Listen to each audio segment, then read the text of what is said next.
नमस्कार, चंडीगढ़ से आपका स्वागत है। मैं हूं शैली तनेजा। आइए सबसे पहले नजर डालते हैं कुछ अहम खबरों पर। राज्यसभा में आज राष्ट्रपति के अभिभाषण के धन्यवाद प्रस्ताव पर हुई चर्चा शुरू। केंद्र सरकार का कहना है कि किसानों के साथ 11 बार की गई है बातचीत ताकि कृषि कानूनों पर किसानों की आशंकाओं को किया जा सके दूर। और हरियाणा में आज से शुरू हुए कोविड टीकाकरण के दूसरे चरण में फ्रंटलाइन वर्कर्स को लगाया जाएगा टीका। अब समाचार विस्तार से। राज्यसभा में आज राष्ट्रपति के अभिभाषण के धन्यवाद प्रस्ताव पर चर्चा हुई शुरू। इसके लिए प्रश्नकाल स्थगित कर दिया गया। सदन में सहमति बनी कि प्रस्ताव पर चर्चा के लिए ज्यादा समय दिया जाए ताकि विभिन्न राजनीतिक दलों के सदस्य किसानों के आंदोलन से जुड़े मुद्दों पर भी अपने विचार रख सकें। आज सुबह सदन की कार्रवाई शुरू होने पर संसदीय कार्य मंत्री प्रहलाद जोशी ने कहा कि उन्होंने आज के प्रश्नकाल और कल के प्रश्नकाल के साथ साथ शून्यकाल को स्थगित करने के बाद में विपक्षी नेताओं से बात कर ली है। After speaking to the leader of opposition and arrived at a consensus with the other leaders, we can allot more time with your permission for this particular motion, and for that today question hour may be suspended and tomorrow question hour and 0 hour may be suspended, and we can take it for 15 hours so that all the parties can also participate in the discussion.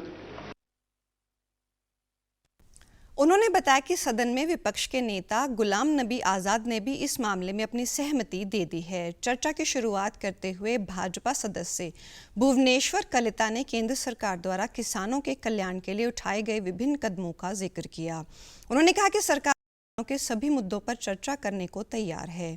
Ayushman Bharat के बारे में उन्होंने कहा कि देश में लाखों गरीब परिवारों को इससे लाभ पहुंचा है। एक दूसरे भाजपा सदस्य विजय पाल सिंह ने कोरोना महामारी से निपटने में केंद्र सरकार के प्रयासों की सराहना की।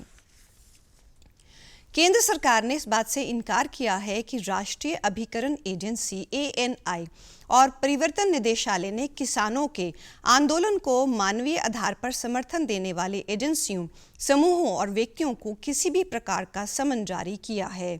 आज राज्यसभा में गृह राज्य मंत्री जी किशन रेड्डी ने बताया कि सरकार ने किसानों के साथ 11 दौर की बातचीत की है ताकि कृषि कानूनों पर किसानों की आशंकाओं को दूर किया जा सके।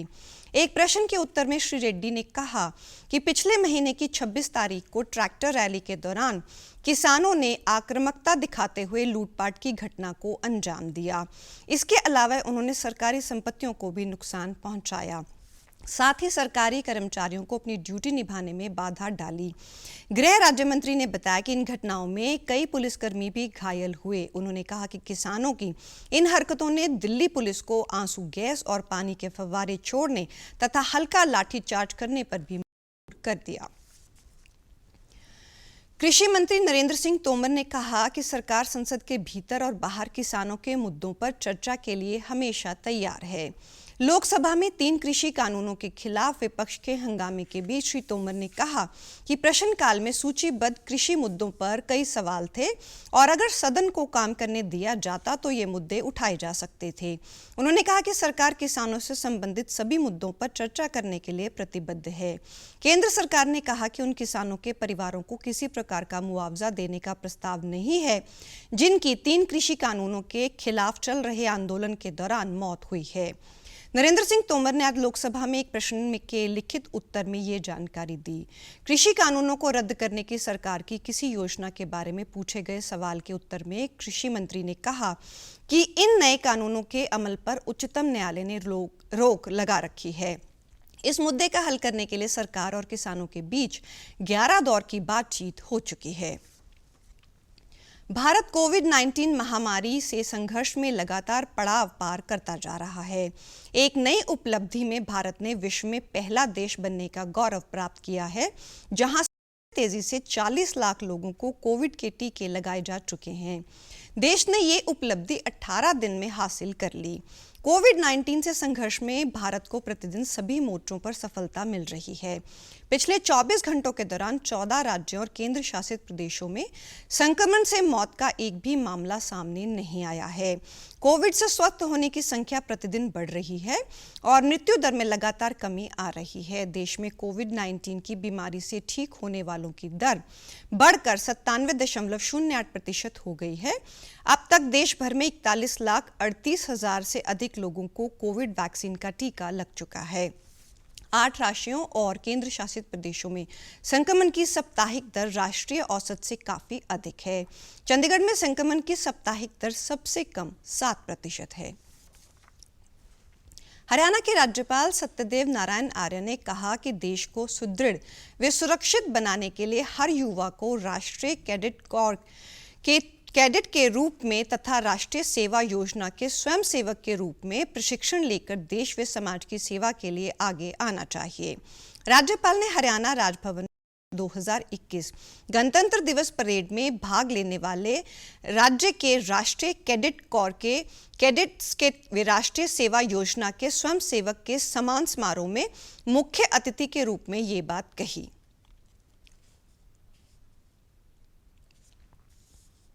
हरियाणा के 07 राष्ट्रीय कैडेट कोर NCC तथा 08 कैडेट राष्ट्रीय सेवा योजना NS के स्वयंसेवकों ने भाग लिया है।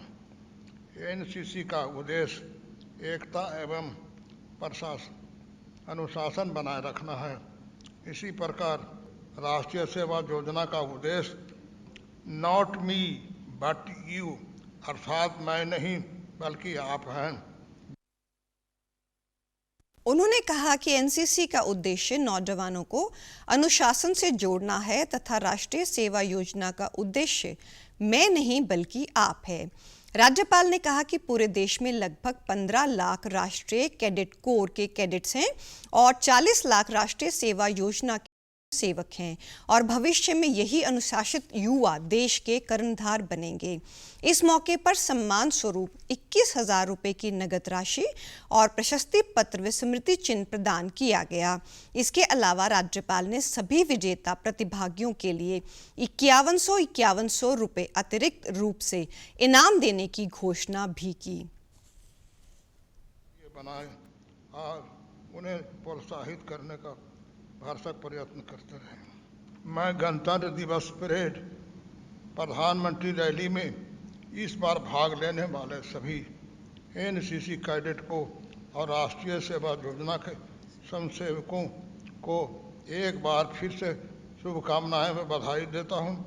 इसके साथ साथ प्रत्येक बच्चे को 5100 रुपये प्रति अतिरिक्त इनाम देने की घोषणा करता हूं।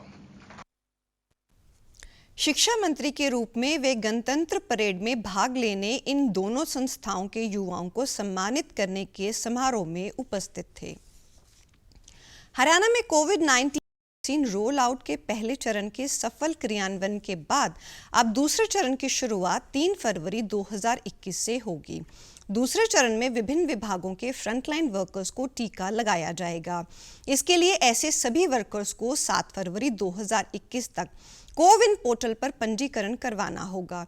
ये निर्णय आज यहां हरियाणा के मुख्य सचिव विजय वर्धन की अध्यक्षता में वीडियो कॉन्फ्रेंस के माध्यम से हुई स्टेट स्टीयरिंग कमेटी और स्टेट टास्क फोर्स कमेटी की तीसरी बैठक में लिया गया। हरियाणा के मुख्य सचिव विजय वर्धन ने सभी संबंधित अधिकारियों को निर्देश दिए कि जिला उपायुक्त कोविड-19 वैक्सीन रोल आउट के दूसरे चरण के सफलतापूर्वक क्रियान्वयन के लिए विभिन्न विभागों के साथ समन्वय स्थापित करने में भूमिका अदा करें। साथ ही वैक्सीन के लिए पात्र लाभार्थियों को टीका लगाने के लिए पहले चरण की ही तरह सुव्यवस्थित ढंग से तैयारी रखें। उन्होंने कहा कि विभागों के अधिकारी जो फ्रंटलाइन वर्कर्स की श्रेणी में आते हैं वे टीका लगवाकर एक उदाहरण प्रस्तुत कर अन्य लोगों को वैक्सीन लगवाने के लिए प्रेरित करें। उन्होंने कहा कि पहले चरण में किसी कारण हेल्थ केयर वर्कर्स टीका नहीं लगवा सके, उन्हें टीका लगवाने के लिए एक और अवसर दिया जा रहा है और वे अब 15 फरवरी 2021 तक टीकाकरण करवा सकते हैं। बैठक में स्वास्थ्य एवं परिवार कल्याण विभाग के अतिरिक्त मुख्य सचिव राजीव अरोड़ा ने बताया कि कोविड-19 वैक्सीन रोल आउट के पहले चरण में हरियाणा देश में शीर्ष 3 राज्यों में शामिल है। हरियाणा में लगभग 1,25,000 हेल्थ केयर वर्कर्स को टीका लगाया गया है। इसी प्रकार अब दूसरे चरण की भी सभी तैयारियां पूर्ण कर ली गई हैं और पहले चरण की तर्ज पर ही सभी आवश्यक दिशा निर्देशों की अनुपालना करते हुए इस चरण में टीकाकरण किया जाएगा। शिक्षा मंत्री रमेश पोखरियाल निशंक ने केंद्रीय माध्यमिक शिक्षा बोर्ड सीबीएसई की 10वीं और 12वीं की बोर्ड की परीक्षाओं की तिथियों की घोषणा कर दी है। शिक्षा मंत्री ने कहा कि 10वीं और 12वीं की परीक्षाएं 4 मई से शुरू होंगी। आज जारी तिथियों की घोषणा के अनुसार सीबीएसई की बोर्ड परीक्षाएं 4 मई को 2021 से भाषा की परीक्षाओं से शुरू होंगी तथा मुख्य विषयों की परीक्षा 6 मई से शुरू होंगी। अंतिम परीक्षा 11 जून को आयोजित की जाएगी। 12वीं की परीक्षा 2 पारियों में होगी। पहली पारी सुबह 10:30 बजे से 1:30 बजे तक तथा दूसरी पारी दोपहर बाद 2:30 बजे से शाम 5:30 बजे तक होगी।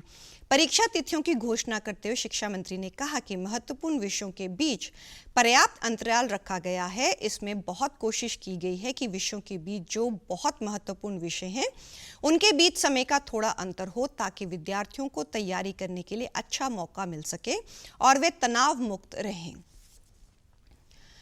सरकार ने वर्तमान खरीफ विपणन मौसम में 6 करोड़ धन धान की खरीद की है। कृषि मंत्रालय ने बताया कि ये पिछले वर्ष के 512 लाख टन की तुलना में 17.89% अधिक है। धान की कुल खरीद में से अकेले पंजाब से 202 लाख टन खरीद की गई है। कृषि मंत्रालय ने बताया कि पंजाब, हरियाणा, उत्तर प्रदेश समेत कई राज्यों में धान खरीद का काम सुचारू रूप से चल रहा है। अब तक 1,14,000 करोड़ रुपए से भुगतान न्यूनतम समर्थन मूल्य के रूप में किया जा चुका है, जिससे 88 लाख से अधिक किसानों को लाभ हुआ है। कोविड-19 के बाद लॉकडाउन के बाद रेहड़ी पटरी वालों को अपना काम फिर से शुरू करने के लिए केंद्र सरकार ने प्रधानमंत्री स्वनिधि योजना शुरू की है। इसके अंतर्गत सड़क किनारे काम करने वाले लोगों को 10,000 रुपए का ऋण आसान शर्तों पर मुहैया करवाया जाता है। इस योजना के अंतर्गत अगले 2 सालों में सरकार द्वारा 50 लाख से अधिक रेहड़ी पटरी वालों को ऋण उपलब्ध करवाने का लक्ष्य रखा गया है। प्रधानमंत्री स्वनिधि योजना के अंतर्गत लाभ प्राप्त करके बहुत से छोटे दुकानदारों ने अपना कामकाज फिर से शुरू किया है। विकास नगर में सुनील राय फ्रूट बेचने का काम करता था, लेकिन लॉकडाउन के दौरान उसका काम बिल्कुल बंद हो गया और कोई आमदन नहीं रही थी। उसने स्वनिधि योजना के तहत 10,000 का ऋण प्राप्त करके फिर से अपना काम शुरू किया और अपनी जिंदगी को पटरी पर लाने के काबिल हुआ। उसने डीडी न्यूज चंडीगढ़ से बातचीत के दौरान इस योजना को उस जैसे छोटे दुकान के लिए लाभदायक बताया तथा इस योजना की शुरुआत के लिए केंद्र सरकार का आभार व्यक्त किया। लगाते हैं, लॉकडाउन में दिक्कत हो गया था, पैसा नहीं था, घर चले गए थे, तो फिर आए घर से तो पता चला कि सरकार स्कीम निकाली है, तो 10,000 का लोन लिए और लोन लेकर तब दुकान चालू किए हैं। सरकार का धन्यवाद। स्वनिधि योजना के तहत ऋण का समय पर भुगतान करने वालों को ब्याज में सब्सिडी भी दी जाती है और वे अपना पहला ऋण समय पर चुकाने के बाद अधिक ऋण के पात्र बन जाते हैं। कोरोना वायरस का खतरा भी टला नहीं है, इसलिए सभी से निवेदन है कि बाहर जाने के समय मास्क जरूर पहनें, सामाजिक दूरी बनाए रखें, बार-बार अपने हाथ साबुन से धोएं और सैनिटाइजर का इस्तेमाल करें। वैश्विक महामारी कोविड-19 जिसका कहर संपूर्ण मानव जाति को अपनी आगोश में ले चुका है। टीका या दवाई उपलब्ध होने तक महामारी के खिलाफ मानवता की जंग जारी है। सबसे जरूरी है सावधानी और बचाव। फेस मास्क कोरोना से रोकथाम का सबसे प्रभावी उपाय साबित हुआ है। विश्व स्वास्थ्य संगठन और विशेषज्ञों की शोध का भी यही निष्कर्ष है कि मास्क से मुंह और नाक को अच्छी तरह ढककर कोरोना संक्रमण को कम किया जा सकता है। कोरोना संक्रमण से बचाव के लिए मास्क पहनने के साथ ही जरूरी है मास्क को सही तरीके से पहनना। बहुत से लोग मास्क से नाक और मुंह को सही तरीके से नहीं ढकते हैं, जिससे संक्रमण का खतरा बना रहता है। बिना मास्क या फेस कवर के घर से बाहर निकलने की अभी कल्पना करना भी सही नहीं है। जुड़िए डीडी न्यूज की खास मुहिम मास्क अप इंडिया के साथ। मास्क पहने और अपने मुंह और नाक को अच्छी तरह ढके। अपने परिवार के सदस्यों और दोस्तों को मास्क पहनने के लिए कहें। Mask up India. Mask up India. DD news के माध्यम से सबको बताना है, कोरोना को हराना है, मास्क जरूर लगाना है। Mask up India. Mask up India. Mask up India.